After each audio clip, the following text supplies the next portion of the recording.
Hello and welcome to A Conversation on the Daily Bern. I'm your host, Eric Miller. Today I'm joined by an awesome progressive from the great state of Wisconsin, Kriss Marion. How you doing, Kriss? Great to be here in the great state, and great to be with you this morning. Man, that music was just what I needed. I mostly listen to country music, but right now I'm kind of in that frame of mind. I love it. Yeah, I wanted something a little bit aggressive, right? Because we need fighters, and you're running for Wisconsin State Assembly seat 51, 51st district. You're endorsed by Bernie, Obama, Joe Biden. Who's who? Our Revolution, UAW, Planned Parenthood, AFT, plumbers unions. My cat Brody endorses you. Yay! Right. So.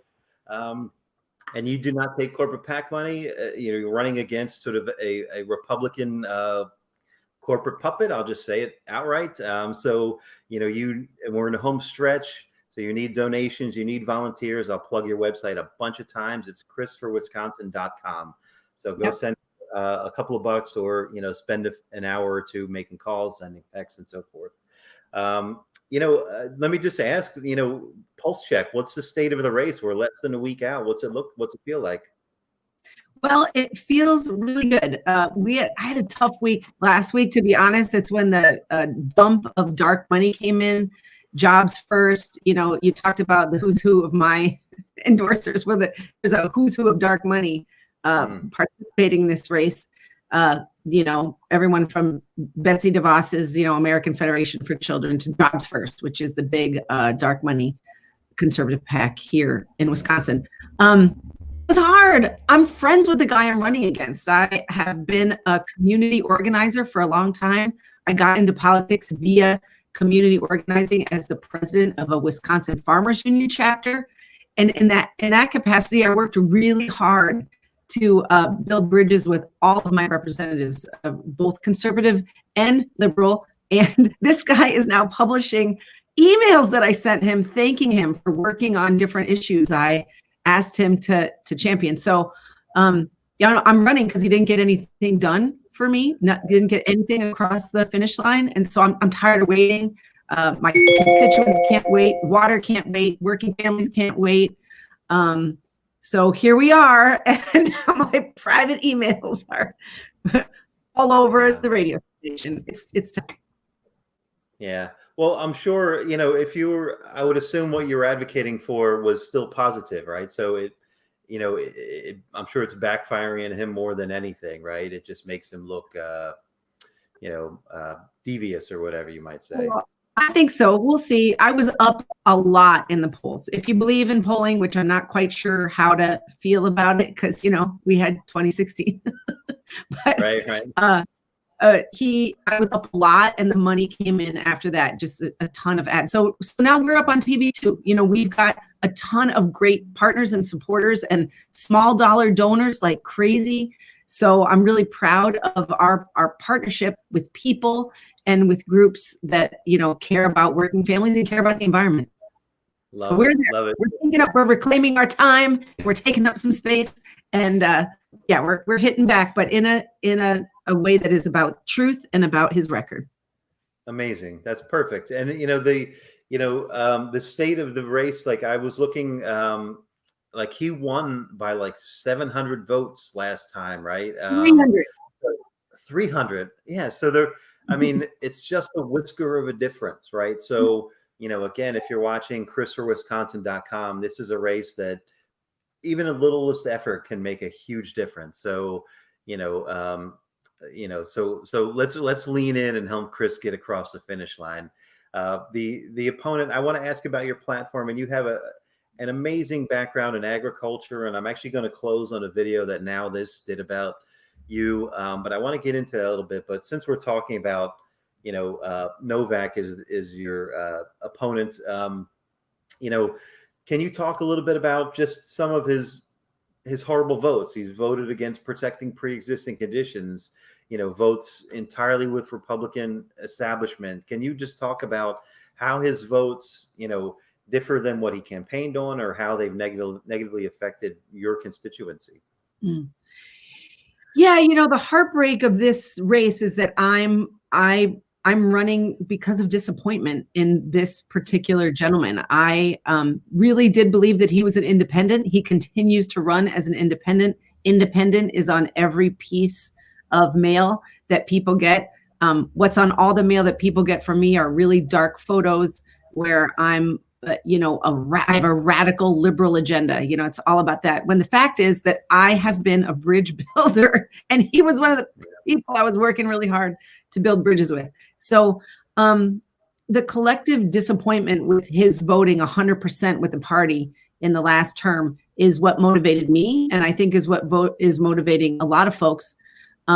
We know that it's tough in a gerrymandered state to be an independent. This is a state that is run by the parties because of gerrymandering. That's what happens. I mean, the worst thing about gerrymandering is not so much that one party or another gets to hold the seats. The bad thing about gerrymandering is that it removes control from the voters and puts it in the hands of donors and parties. And so that's the story of this race. He did take a few famous votes. He voted against Foxconn, which is something that is at play in our state. It's a big company brought in by Trump and our former Governor Walker that got a ton of tax credits, but also just outright cash from municipalities and counties building out the infrastructure for this company to come in. And they literally have built a big open storage unit and created no jobs. So they are a dramatic failure of the prevailing policy, which is, open for business at all costs. And that's kind of what I'm fighting against. I think we need to be a state that is here for the people, for the working people, that is protecting our environment for the future, and that's making sure that we take the tax burden off small businesses and homeowners, which is, we solely are responsible for running the government in the state because we don't ask corporations to pay their own way at all. Right. Yeah. Well said. I want to pull up the district just to give people a sense. You mentioned gerrymandering, right? And, you'd be amazed at the districts I've seen doing these interviews, how crazy they're shaped, and, people, picking the voters rather than the voters picking the candidates, right? So I like to pull up the district just to get a sense of it, right? So it's Wisconsin's District 51, and I also, it's between Dubuque and Madison, and I also like to give a candidate an opportunity to brag on your districts. So what makes District 51, wonderful? Well, this isn't a topographic map, so you can't tell, but we lie solidly in the driftless region. That is a tiny piece of heaven here on Earth. It was not scraped flat by glaciers. So we have native hills and valleys, and every piece of every valley that we have has been carved by water. So water is incredibly important to us. It's beautiful. We have wetlands. We have high quality trout streams. We have rivers and lakes. And so it's just incredibly beautiful. Hilly and kind of a small farm history that is being heartbreakingly torn apart by consolidation of farming, which isn't completely appropriate in this landscape anyway. But what you can tell from this is that this covers 5 counties. Not a single county is 100% inside of this district, and so there are so many carve-outs to create a safe seat for the Republican incumbents that it's ridiculous. One county up there, Richland, is represented by 3 different assembly people. Sauk, in another corner, is represented by 4 different assembly people. So it's really hard for counties and for communities to make any headway with their legislators on things that matter to them.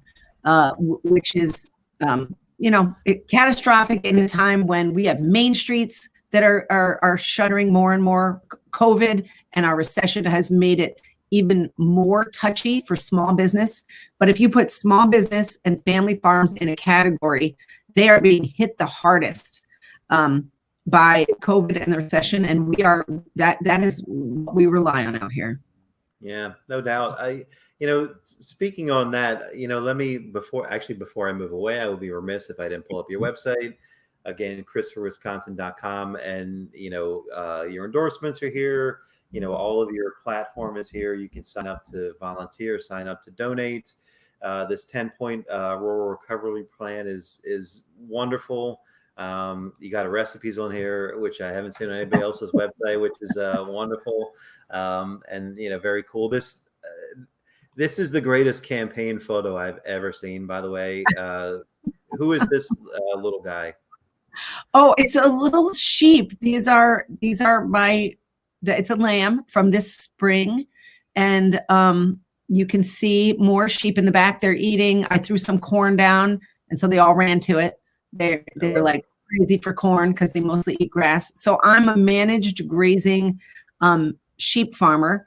I move my animals around every day because that's really light on the land, and it's how we've been able to restore our wetland from all invasives to now a native sedge wetland with some wonderful forage mixed in. So I am a very small niche farmer. That's part of my story. Those recipes are up there because my first interaction with the legislature in Wisconsin was suing them over a cookie bill that we couldn't get passed. It's been illegal in Wisconsin to bake at home and sell cookies to your neighbors, which makes it really tough for little towns of 800 like mine to have farmers markets because we don't have certified kitchens on our little farms. So for two sessions of the legislature, a group of 250 women farmers and I worked with our representatives to try and get a cookie bill passed to allow us to bake and sell on a limited basis. It failed because of Robin Voss, the head of the assembly, literally refused to put it on the agenda after it went through the whole committee process and passed the Senate unanimously. So we sued with a libertarian law firm and we won. And so he's not my biggest fan. And his wife runs Jobs First, which is the dark money PAC that promotes, conservative interests in Wisconsin. So that's why I'm getting hammered by them. But it's all right because we're baking up a storm here, and now we have beautiful full farmers markets and a lot of allies in the farm community. Unfortunately, the Amish don't vote, but they do bake, and they are really doing great at the farmers markets now. That's great. Yeah, thanks for going into that. And actually ties into what I was going to ask, and pulling up the map and and investing in those rural communities. You mentioned how hard they're hit by COVID, and people. If you're lucky to work from home, you can work from home. I imagine broadband access is an issue. Can you talk about about how that's affected the rural communities in your district across those 5 partial counties, right? And what you would like to do, once you get into the Wisconsin State House, to invest in those communities, to give them relief and help them out.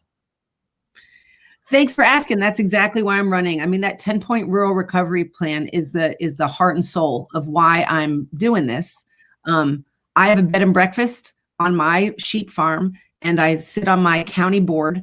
I'm on a lot of regional tourism and economic development boards, as well as Southwest CAP, which is our 5-county anti-poverty agency that roughly covers that same area. And I know what we're up against here. And what we're up against is a complete lack of broadband coverage. Our kids are going into school, going virtual, going into school, going virtual. And a lot of them are sitting in the parking lot doing their schoolwork because they can't do their school from home. Imagine the impact that has on farmers who want to make a little more living while staying on the land. I could not have my business. I have an award-winning bed and breakfast. I'm in a national magazine every single year for this little tiny B&B outside of this town of 800. I bring 700 people in a year, and I could only do that because I'm right outside of town and I have internet that piggybacks onto the strong internet that's in town. We are completely limited in how we can learn and grow and diversify, and that is what we need. We are my county, Lafayette, is the most ag-dependent county in the state. We don't have anything going on other than commodity agriculture. And as we saw with the complete failure of the global supply chain at the beginning of COVID, that leaves our farm families very, very, very vulnerable. And we have got to get them the tools to diversify and at least put some of their eggs in another basket besides commodity supply chain. So that's going to take investment. by the state. Farmers don't have that investment to make.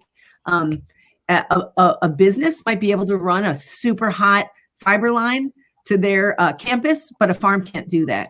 And so we need to get basic 2020 tools out to the rural Wisconsin countryside, because we're still 75% rural in Wisconsin. Yeah. And if we don't address the fact that the rural places do not have basic business tools, we are not going to have a growing, functioning economy. We can't just rely on the cities to power Wisconsin's economy. We have three legs to the stool of our economy. It's tourism, it's agriculture, and it's manufacturing. Manufacturing is a tough space right now, obviously because of outsourcing. And my opponent has voted to outsource jobs, made that easier. And so we need to look at tourism and ag and figure out, can we rescue these economies? They're largely rural. And so we need some tools, and we need them now. Yeah. Here. So again, go check out her 10-point rural recovery plan, krissforwisconsin.com, the website I just pulled up. It's very thorough. And, one of the blessings of doing these interviews, and yourself included, is, you obviously are a person who is, unbought and unbossed. Like you're an advocate for, like you just described, case in point was the cookie fight, right? If you will, that was, you weren't paid by the big cookie industry to do that. You were trying to benefit, those rural, farmers trying to make ends meet by providing baked goods and selling them and so forth, right? So, who would you rather on the floor of the House in Wisconsin fighting for you, Kriss or, Todd Novak, who takes, like you said, mountains and heaps of dark money, right? I'm going to just speculate that there's probably some telecom money in there somewhere, and I'm guessing he's obstructive on getting broadband out to all the rural areas.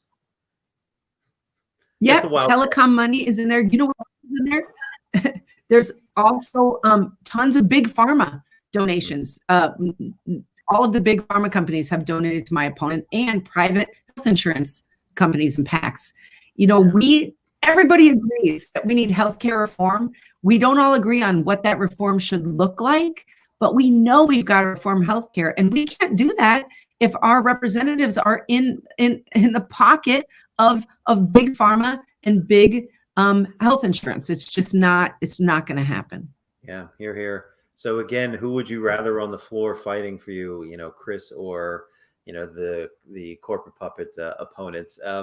You mentioned about agriculture, and the thing that is really compelling, and it's the clip I'm going to close us out on here in a few minutes, is, you have a really great perspective on, farming as a frontline fight, to stave off climate change, right? To do what we can about the climate crisis.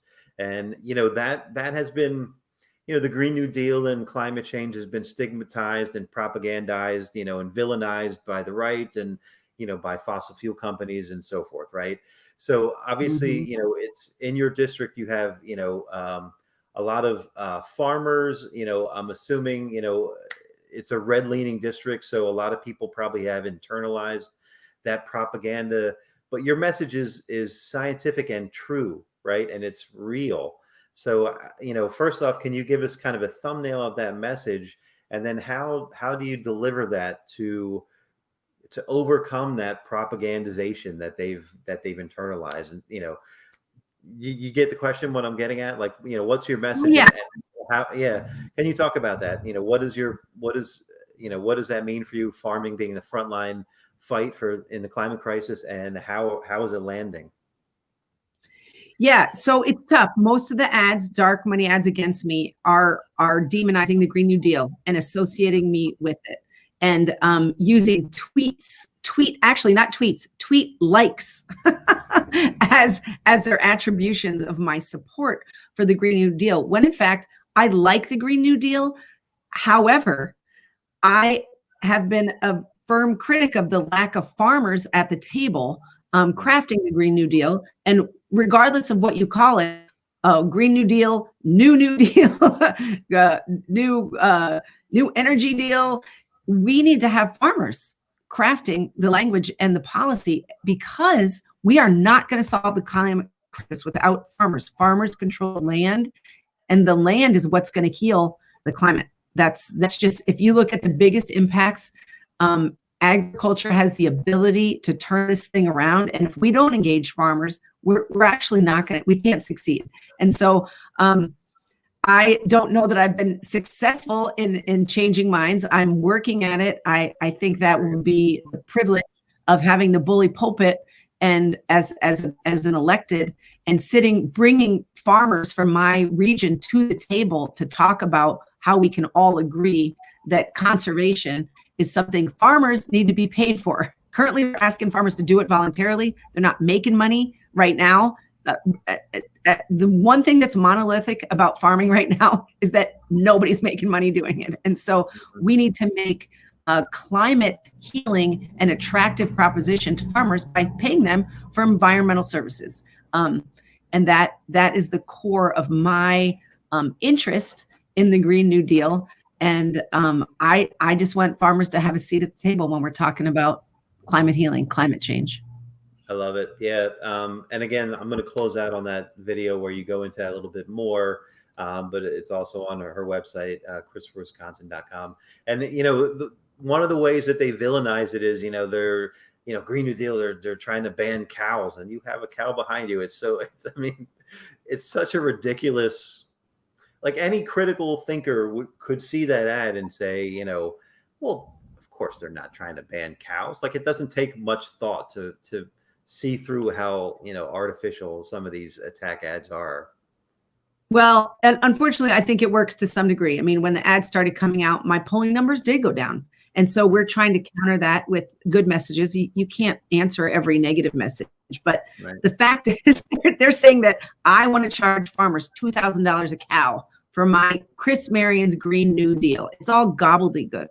But let's start talking about how farmers need to be brought into the discussion and compensated for doing the really important work of healing the planet. Hear, hear. Yeah, well said. And what better advocate, in your district than you? Let me ask another question about, something that obviously resonates everywhere, but I'm sure in your district, just like, is public education. Your teacher pay, talk about how you would be an advocate to strengthen, invest in public education in your districts.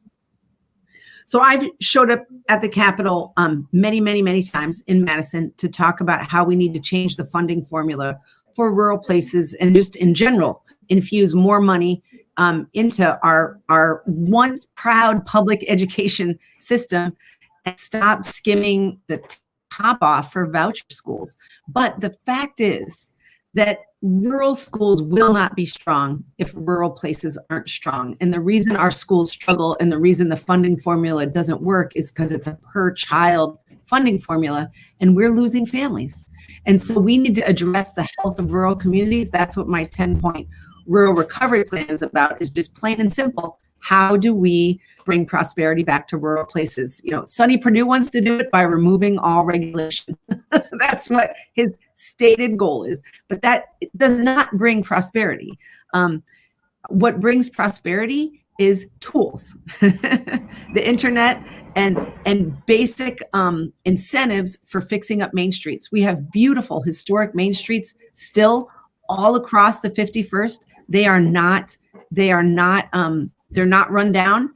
We have some very small towns that look pretty worn around the edges, but we still have viable main streets. We need to get them some incentives while we can. And we need to support small businesses. We need to support family-scaled farms, because family-scaled farms have been pushed out by consolidation, because our value for over a decade has been get big or get out. We want to beat California in milk production. So we went gangbusters to consolidate and get bigger and bigger, and now we're dumping milk. So it's a heartbreaking result of bad policy. But policy is something that we should be changing all the time, right? But we had one value. Now our value needs to be to save small and medium farms, keep space for them on the landscape, and that is going to keep our schools strong. I know that seems like a little bit counterintuitive, but we're not going to have strong schools without strong communities. Yeah. Well, it's all connected, right? It's, it's investment in rural communities, which includes public education, which includes, like you said, bringing back prosperity because people, aren't necessarily going elsewhere for opportunities, right? Like, why would your tax dollars not go to invest in your own communities and building your own communities and building, the next generation in, in businesses and education and so forth, and, Right. that's never going to happen with someone that's taking money from, I don't know who he takes money from, but like you said, dark money groups, but, Betsy DeVos, American Federation for Children, also supports my opponent. So he was the first time he got in, he was running against a school board president. He lost by the school board person lost by, and a farmer, great guy. I helped him on his campaign. He lost by like 54 votes. And my opponent was supported by a flood of dark money ads from Betsy DeVos's American Federation for Children. And that is the legacy of this representative. He continues to be supported by DeVos and by these interests that are pro-voucher. And we don't have a lot of voucher schools out here. We should not be sending money to voucher schools. Yeah. Well, the dark side of that is it further creates a class divide, right? In some communities, there's a racial component to it as well. But, it basically, that voucher is, well, rich kids can choose where they go and, we'll just defund the poor kids, right? That's the dirty side of charter schools, right? So, why would you vote for that, right? So November 3rd, Kriss Marion is the vote you want to cast, right? Again, it's chrisforwisconsin.com. And all the other policies, that the Democratic platform, you basically, protecting women's rights, protecting, worker rights, living wage. You're in favor of all of those things as well. Anything in particular that you want to go into policy wise that we didn't hit on?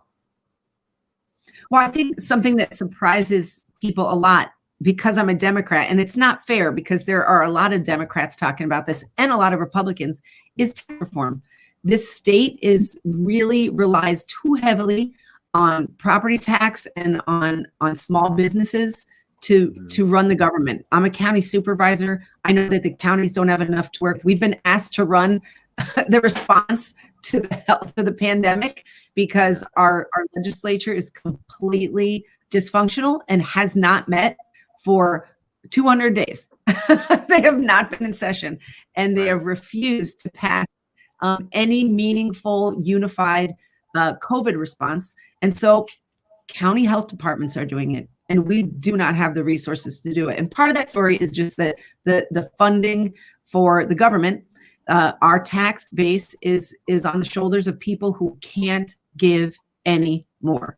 The Walmarts, the big box stores, they have a beautiful tax loophole that they can sue the municipalities they are in to get a smaller tax bill based on if they were an empty store, a non-functioning empty warehouse. It's called the dark store loophole.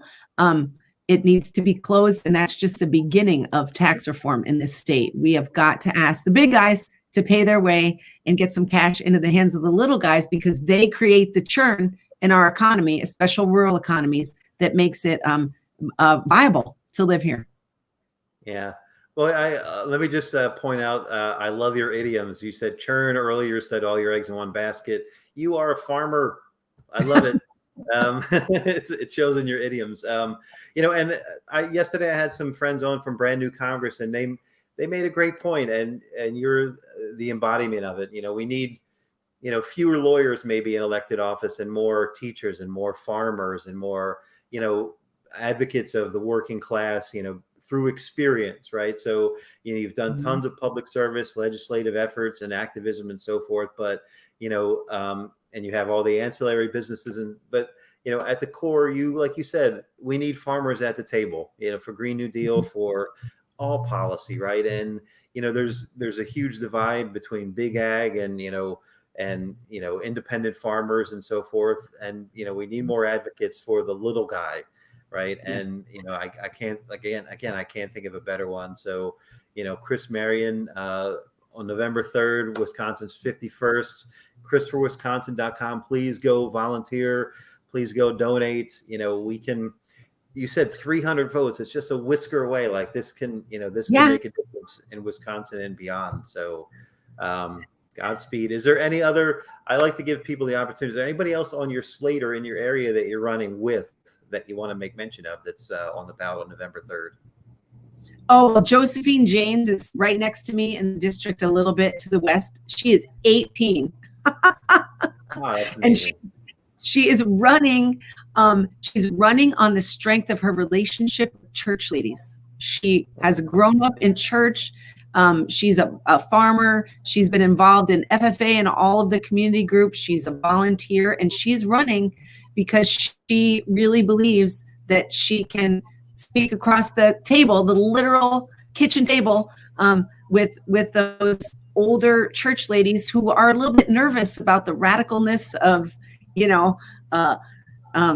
these Democrats changing things out here in rural Wisconsin. And I think she can do it. She's a winning personality and she's completely earnest. So from this grandma, take a look at this super talented young woman who really believes in democracy like I do. I mean, the fact is we're not cynical. She is the opposite of cynical. She just believes that real people should be involved in government and that we need a broad representation. And she's a great example. Oh, that's inspiring. And her name again? Josephine Janes. Josephine Janes. Yeah, go check her out. I love what you said too, that she's, she's not a caricature of the radical Democrat, right? She's a person meeting them where they are. That's what politics is, right? And, she's making change, even if it's not realized, like, it resonates and it ripples through time. So, I love that you're raising your voices out there. Again, Wisconsin's 51st, vote on November 3rd. Kriss for Wisconsin. I'm going to close on this now, this video that I pulled. They put it together. They do great work. So it profiles, you get into a little bit more about the climate change aspect. So I thought it was incredibly informative. So stick around for that. It's like 4 minutes or so. Godspeed. I can't wait to talk to you again and call you Representative Marion. Good luck on November 3rd. Any final thoughts before I hit play on this? Well, I just want to say thanks so much, Eric. We appreciate the partnership across the state and across the nation for folks like me. Hear, hear. Godspeed. November 3rd. Kriss Marion. Agriculture is the answer to climate healing, or at least the biggest puzzle piece.